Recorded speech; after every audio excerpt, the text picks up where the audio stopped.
നാളെ നീ എറണാകുളത്ത് എത്തണം. അതൊന്നും എനിക്കറിയണ്ട. നീ വാ, എല്ലാം ഞാൻ പറയാം. പ്ലീസ്, ഇപ്പം അത് പറയാൻ എനിക്ക് പറ്റില്ല.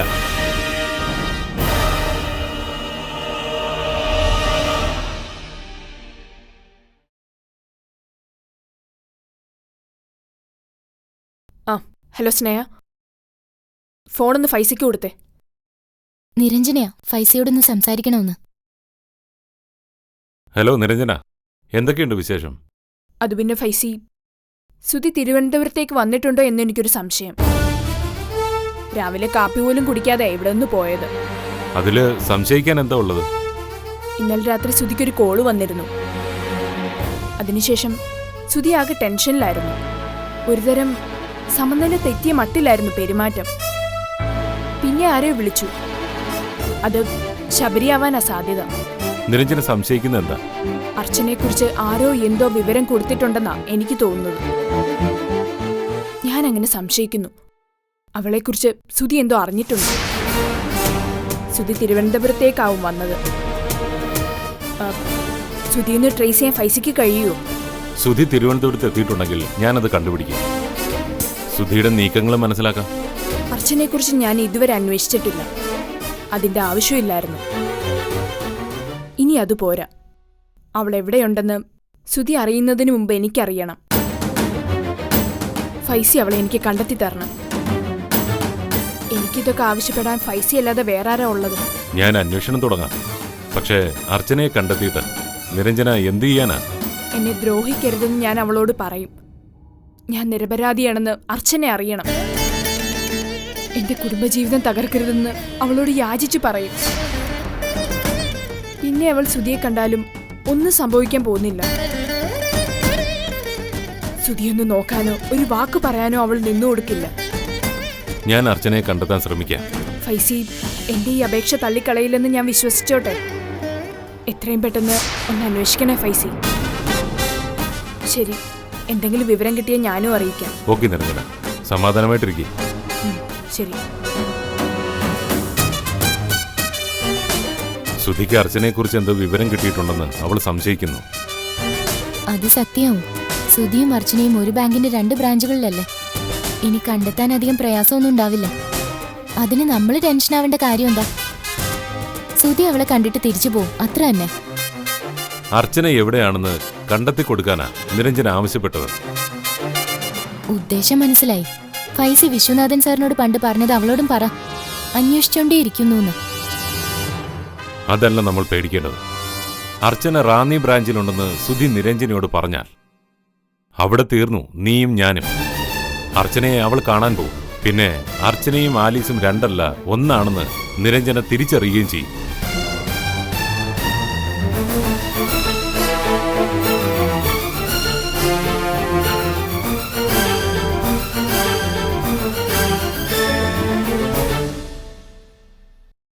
സുധി ബാങ്കിലേക്കല്ലേ പോയത്?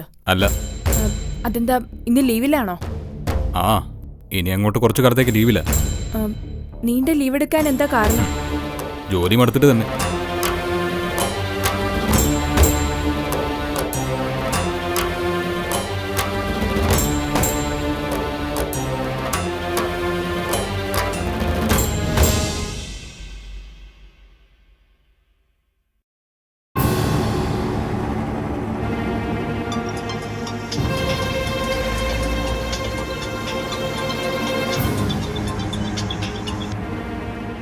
എന്താടാ ശബരി, നീ അവിടെ എത്തിയോ? നീ ഒന്ന് സമാധാനപ്പെട. എടാ, എനിക്ക് എങ്ങനെ സമാധാനമായിട്ട് ഇരിക്കാൻ പറ്റും? നിന്നെ മാത്രം അങ്ങോട്ട് അയക്കേണ്ടിയിരുന്നില്ല എന്ന് എനിക്ക് തോന്നുക. ഞാനും കൂടി അങ്ങോട്ട് തിരിക്കാൻ പോവാ.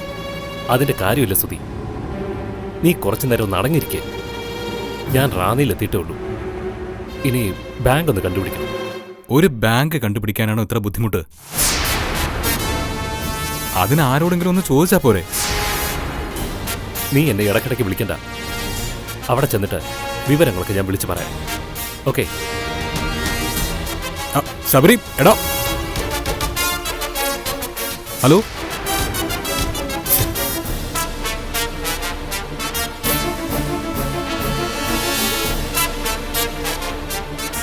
സുദീപ വിളിച്ചത് ശബരിയാണല്ലേ? അതെ, അവനെ തന്നെ ഞാൻ വിളിച്ചത്. അർച്ചനയെ തെരഞ്ഞ് ശബരിയെ സുധി എവിടേക്ക് അയച്ചത്?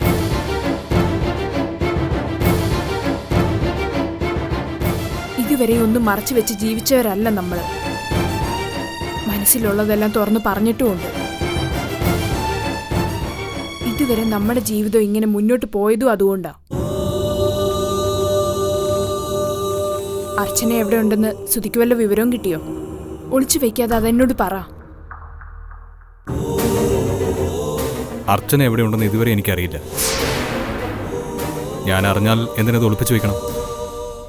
ആ വിവരം അറിഞ്ഞാൽ ആദ്യം ഞാൻ അറിയിക്കുന്നത് നിരഞ്ജനെ തന്നെയായിരിക്കും.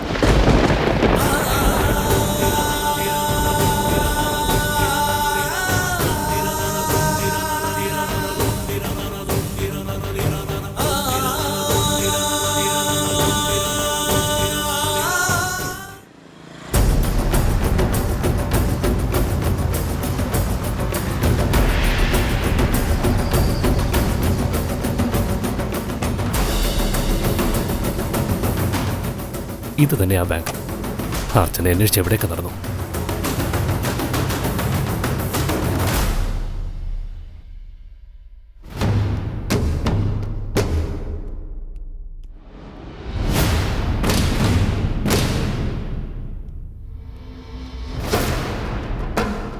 അതെ, ഇവിടെ അർച്ചന എന്ന പേരിൽ ഒരു സ്റ്റാഫില്ലേ? ഉണ്ടല്ലോ. ഞാൻ അർച്ചന ഒന്ന് കാണാൻ വന്നതാ. മാഡം ഒന്ന് ലീവില്ല. എന്താ കാര്യം? പ്രത്യേകിച്ച് വിശേഷമൊന്നുമില്ല. റാന്നി വരെ വന്നപ്പോ ഒന്ന് കണ്ടിട്ട് പോവാന്ന് വെച്ച് കയറിയതാ. അർച്ചനയുടെ ആരാ? ആ, കസിനാ. എന്താ പേര്? എന്റെ പേര് നിങ്ങൾ അറിഞ്ഞിട്ട് എന്താ കാര്യം? അർച്ചനയുടെ കസിൻ. അങ്ങനെ അറിഞ്ഞ പോരെ. അർച്ചന കുറച്ച് ദിവസമായിട്ട് ലീവിലാണോ അതോ ഇന്ന് മാത്രമോ? അത് പിന്നെ എന്തോ ഹോസ്പിറ്റൽ കാര്യമായിട്ടാ മാഡം ലീവ് എടുത്തത്. അർച്ചന താമസിക്കുന്ന എവിടെയാ? LIC ലൈനിൽ 3ാമത്തെ വീടാ. ചന്ദ്രകാന്ത് വന്ന വീട്ടു പേര്. താങ്ക് യു, ഞാൻ കണ്ടുപിടിച്ചോളാം. ആ, അർച്ചനയുടെ കസിനാണെന്ന് പറഞ്ഞിട്ട് അവൾ ഈ ബാങ്കിലാണോന്ന് പോലെ അയാൾക്ക് സംശയമാണല്ലോ. അത് ചിലപ്പോ അകന്തബന്ധത്തിൽ ആരെങ്കിലും ആയിരിക്കും. അയാളുടെ മട്ടും ഭാവം കണ്ടാൽ തന്നെ അറിയാം എന്തോ ചുറ്റിക്കളി ഉണ്ടെന്ന്. ഇതയാൾ തന്നെ.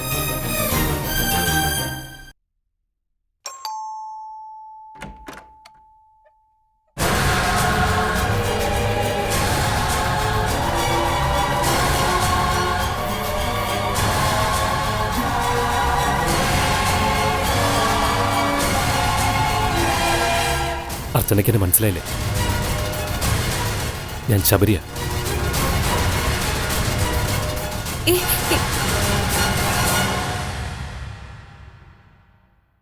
ശബരി എന്തിനാ എന്നെ കാണാൻ വന്നത്? അർച്ചന അന്വേഷിച്ച് ഞാൻ ബാങ്കിൽ ചെന്നിരുന്നു. അവിടുന്നാ പറഞ്ഞത് ഇവിടെ താമസിക്കുന്നതെന്ന്. എന്നെ അന്വേഷിച്ച് വന്നതിന് എന്തേലും വിശേഷമുണ്ടോ? ഞാൻ അർച്ചനയോട് ചെയ്തത് വലിയ അപരാധമാണെന്ന് എനിക്കറിയാം.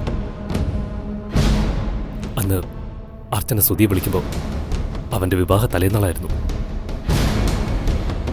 ആ ഒരു നിമിഷം ഞാൻ ആകെ പതറിപ്പോയി. എന്ത് ചെയ്യണമെന്ന് എനിക്കറിയില്ലായിരുന്നു. ഒരു ഭാഗത്ത് വിവാഹ സ്വപ്നവുമായി കഴിയുന്ന ഒരു പെൺകുട്ടി. വിവാഹത്തിന് വേണ്ട ഒരുക്കങ്ങളെല്ലാം പൂർത്തിയായി. ആ സമയം അർച്ചന വിളിച്ചത് സുധിയോട് പറയാൻ എനിക്ക് കഴിഞ്ഞില്ല. അതിന്റെ ശിക്ഷ ഞാനിപ്പോ അനുഭവിച്ചുകൊണ്ടിരിക്കുന്നത്. അതൊക്കെ കഴിഞ്ഞ കാര്യങ്ങളാണ്. സുധി ഒരു വിവാഹം കഴിച്ചു. അതിലൊരു കുഞ്ഞുണ്ട്. അവർ സുഖമായി ജീവിക്കുന്നു.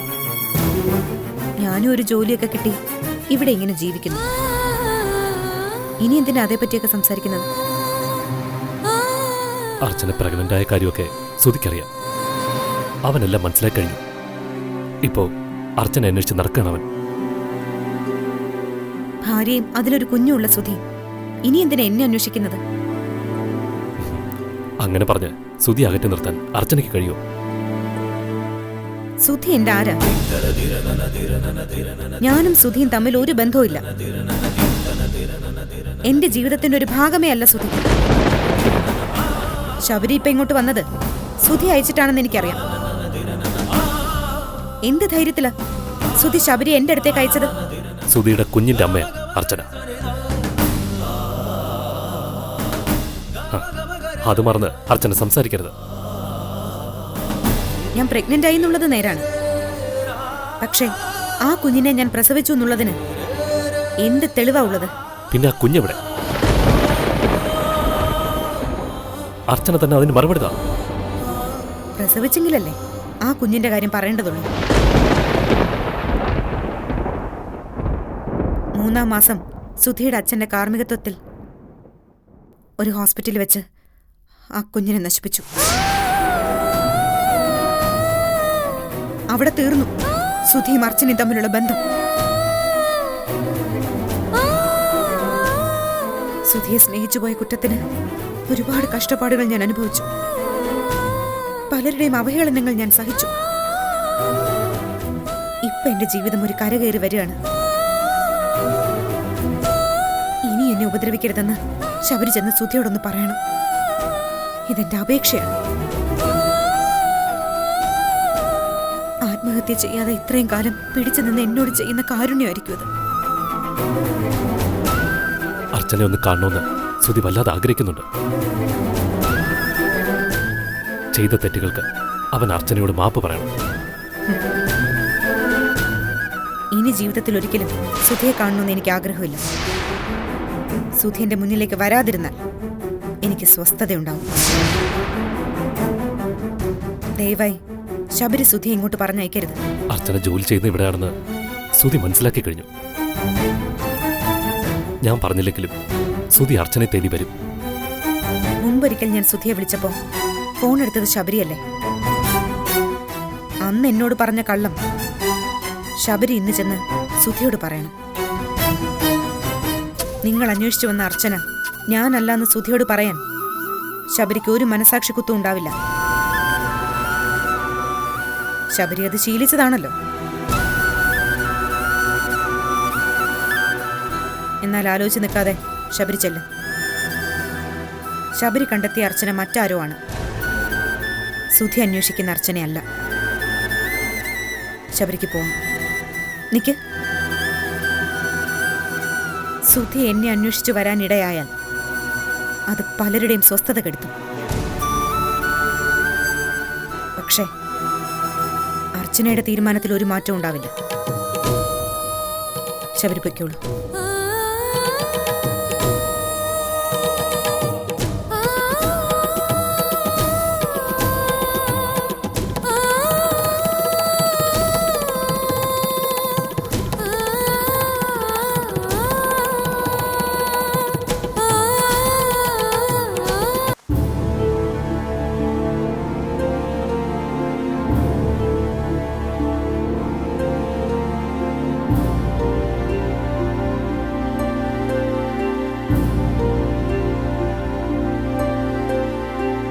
രാജീവ് സാറേ, അതാരായിരിക്കും സാറേ? അർച്ചനയെ അന്വേഷിച്ചു വന്ന ആ കസിൻ. ഞാൻ നേരത്തെ പറഞ്ഞില്ലേ ഇതിലെന്തോ ചുറ്റിക്കളിയുണ്ടെന്ന്. ശരിക്കും അർച്ചനയുടെ ഒരു ബന്ധുവാണെങ്കിൽ എന്തുകൊണ്ട് അയാൾ സ്വന്തം പേര് പറയാൻ മടിക്കണം? അയാളുടെ മട്ടും ഭാവം കണ്ടിട്ട് ഒരിക്കലും അയാൾ അർച്ചനയുടെ കസിനാണെന്ന് പറയില്ല. പക്ഷെ ഏതോ കാശുകാരനാണെന്ന് എനിക്ക് തോന്നുന്നേ. അർച്ചനയുമായുള്ള അയാളുടെ ബന്ധം എന്താണെന്ന് നമുക്കറിയില്ലല്ലോ. സാറെന്താ ഒന്നും മിണ്ടാത്തത്? ഡെയ്സിമായുടെ ഊഹിച്ചതൊക്കെ സത്യമാണ്. അർച്ചന ഒരാളുമായി അടുപ്പത്തിലായിരുന്നു. എന്നോട് അവളത് തുറന്നു പറഞ്ഞതാ. അപ്പൊ അതാണല്ലേ കാര്യം. കല്യാണക്കാരും പറയുമ്പോഴുള്ള ഒഴിഞ്ഞുമാറ്റം കണ്ടപ്പോഴേ ഞാനിത് ഊഹിച്ചതാ. അവളോട് ഞാൻ ഈ കാര്യം ചോദിക്കുകയും ചെയ്തു. ബാധ്യതകളുടെയും കടപ്പാടുകളുടെയും കഥകൾ അപ്പ പറഞ്ഞത്. പക്ഷേ ഞാനത് ചോദിച്ചപ്പോ അവളുടെ കണ്ണിലൊരു പെടച്ചിലുണ്ടായിരുന്നു. ശരിക്കും വന്നയാൾ ആരാ സാറേ? അർച്ചനയുമായ അഫെയറുള്ള ആൾ ഇത് തന്നെയാണോ? അതിനെക്കുറിച്ചൊന്നും വിശദമായി എന്നോട് പറഞ്ഞില്ല. കോളേജിൽ പഠിക്കുമ്പോൾ തുടങ്ങിയ ബന്ധമാണെന്ന് എന്നോട് പറഞ്ഞത്. അപ്പോ അവരുടെ ബന്ധത്തിൽ എന്തോ പ്രശ്നങ്ങളുണ്ട്. അതാ പലതും മറച്ചു പിടിച്ച് അവള് സംസാരിക്കുന്നത്. പ്രശ്നങ്ങളുണ്ട് മാഡം. അയാളുടെ വീട്ടുകാരുടെ ഭീഷണിയെ തുടർന്ന് അർച്ചനയ്ക്കും കുടുംബത്തിനും സ്വന്തം നാട് വരെ വിടേണ്ടി വന്നത്. അതിനുശേഷം അയാളുമായി ഒരു കണക്ഷനും ഇല്ലാതിരിക്കുകയായിരുന്നു. അപ്പോ സംശയിക്കാനൊന്നുമില്ല സാറേ. അയാൾ അവളെ തേടി പിടിച്ച് വന്നത് തന്നെയാ. ഇത്തരം പ്രശ്നങ്ങൾ ഉള്ളതുകൊണ്ട് തന്നെയാ രാജീവൻ സാറിന്റെ പ്രപ്പോസലിൽ നിന്ന് അവൾ ഒഴിഞ്ഞു മാറിയത്. എന്തായാലും ഞാൻ ഈ കാര്യം അർച്ചനയെ വിളിച്ച് വിശദമായിട്ട് ചോദിച്ചറിയാം. വേണ്ട മാഡം, ഞാൻ ഈ പറഞ്ഞ കാര്യങ്ങളൊന്നും മാഡം അവളോട് ചോദിക്കരുത്. പഴയ കാര്യങ്ങളൊന്നും ഇനി ഓർമ്മിക്കാൻ പോലും ആഗ്രഹിക്കുന്നില്ലെന്ന് അവൾ എന്നോട് പറഞ്ഞത്. ഒന്നും നിങ്ങളാരും അറിയാനും അവൾ ആഗ്രഹിക്കുന്നില്ല. അയാൾ അവളെ കണ്ടെത്തിയ നിലയ്ക്ക് ഇനിയൊന്നും ഒളിച്ചു വെക്കാൻ അർച്ചനയ്ക്ക് കഴിയില്ല. ഇനി അവളുടെ ജീവിതത്തിൽ വലിയ പ്രശ്നങ്ങളാ സംഭവിക്കാൻ പോകുന്നെന്ന് എന്റെ മനസ്സ് പറയുന്നു. എന്തായാലും ഞാൻ അർച്ചനയെ വിളിച്ച് കാര്യങ്ങളൊന്ന് അന്വേഷിക്കാം. പക്ഷേ രാജീവൻ സാർ എന്തെങ്കിലും പറഞ്ഞതായി സൂചിപ്പിക്കുകയില്ല.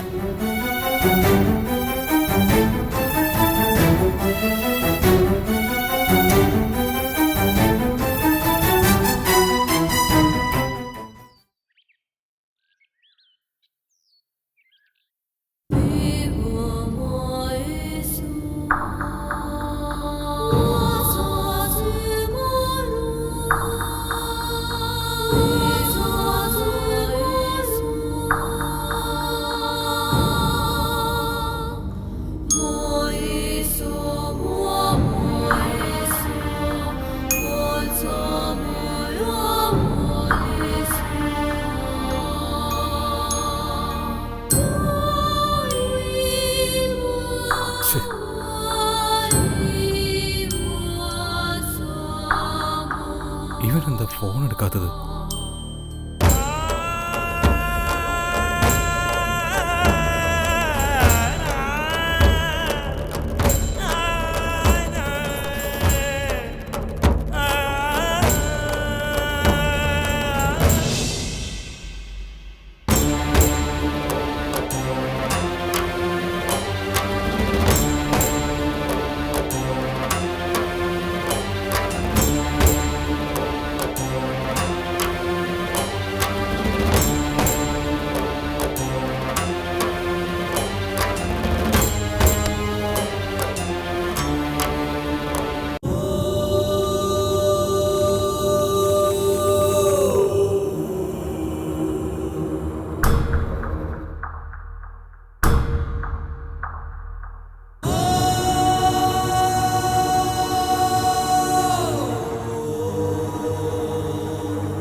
മോളെ,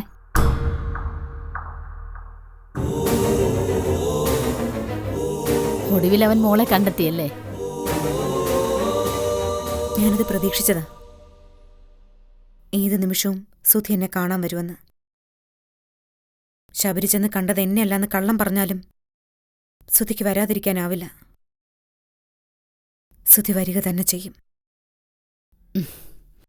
മുമ്പങ്ങനെ ഒരു ബന്ധം ഉണ്ടായിരുന്നെങ്കിലും ഇന്ന് സുധിക്കൊരു ഭാര്യയുണ്ട്. ഇനി എന്ത് പറഞ്ഞ് അവൻ മോളെ കാണാൻ വരും? അവൻ വരില്ല. മോള് സമാധാനമായിട്ടിരിക്കും. അങ്ങനെ സമാധാനിച്ചിരിക്കാൻ എനിക്ക് പറ്റില്ല ചേച്ചി. സുധിയും ഭാര്യയും തമ്മിലുള്ള ജീവിതം എന്താന്ന് എനിക്കറിയാം. ഇന്ന് വരെയും അവര് ഭാര്യ ഭർത്താക്കന്മാരെ ജീവിച്ചിട്ടില്ല. സുധി ഇപ്പോഴും ജീവിക്കുന്നത് അർച്ചന എന്ന പ്രതീക്ഷയല്ല. മോക്കിതൊക്കെ എങ്ങനെ അറിയാം? സുധിയുടെ മുന്നിൽ ഞാൻ എത്തിയില്ലെങ്കിലും സുധിയുടെ എല്ലാ കാര്യങ്ങളും അടുത്തു നിന്ന് ഞാൻ അറിയുന്നുണ്ടായിരുന്നു. ഏത് നിമിഷവും സുധി എന്റെ മുമ്പിൽ എത്തുമെന്നുള്ള പേടിയില്ല ഞാൻ ജീവിച്ചത്. ഇത്ര പെട്ടെന്നത് സംഭവിക്കുമെന്ന് മാത്രം ഞാൻ കരുതിയില്ല. അർച്ചനയിൽ സുധിക്കൊരു അവകാശം സ്ഥാപിക്കണമെങ്കിൽ കുഞ്ഞു വേണം. ആ കുഞ്ഞിനെ ഇല്ലാതാക്കിയെന്ന് മോള് തന്നെ ശബരിയോട് പറഞ്ഞു. ശബരി അത് ചെന്ന് സുധിയോട് പറയും. ദേ, നാളെ സുധി വന്നാലും മോൾ അത് തന്നെ അവനോട് പറയണം. ഭാര്യയ്ക്കൊപ്പം ജീവിക്കുന്ന സുധിയെ മോള് പേടിക്കേണ്ട കാര്യമൊന്നുമില്ല. കാർത്തു ചേച്ചി ഇനിയും മനസ്സിലാക്കാത്തൊരു കാര്യമുണ്ട്. സുധി താലി കെട്ടിയ ആദ്യത്തെ പെണ്ണ് ഞാനാ. എന്റെ കുഞ്ഞിനെയാ സത്യം എന്താണെന്നറിയാതെ സുധി വളർത്തുന്നത്. അർച്ചന എന്ന് വെച്ചാൽ സുധിക്ക് ഭ്രാന്ത. സുധി മുന്നിലേക്ക് വന്ന എനിക്ക് പിന്നെ പിടിച്ചു നിൽക്കാൻ കഴിയില്ല ചേച്ചി.